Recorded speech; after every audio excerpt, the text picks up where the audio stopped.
Welcome to Blizzard Fire. We hope this video helps fire up your solution. In this video, I will show how to make olive hummus.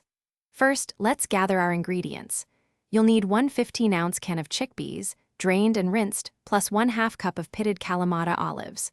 Also, have 1/4 cup of tahini, 2 tablespoons of fresh lemon juice, and 1 small garlic clove ready.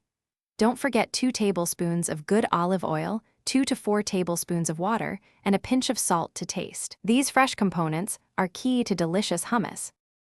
Now, let's begin the preparation.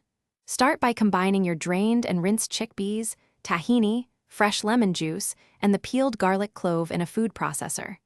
Add 1 tablespoon of your olive oil and a pinch of salt to this mixture. Process these ingredients together until they form a thick, somewhat coarse paste.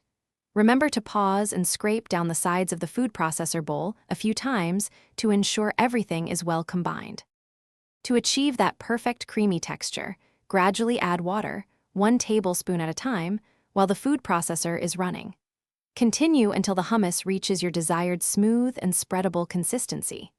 Next, add your 1/2 cup of pitted Kalamata olives to the mixture. Pulse the food processor just a few times until the olives are finely chopped and evenly distributed throughout the hummus, adding a wonderful briny flavor. Once your olive hummus is perfectly blended, transfer it to a beautiful serving bowl. For an appealing presentation, drizzle the remaining 1 tablespoon of olive oil over the top. You can also garnish it with a sprinkle of fresh parsley or a few extra Kalamata olives.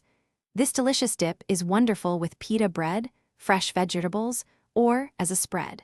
Store any leftovers in an airtight container in the refrigerator for up to 5 days.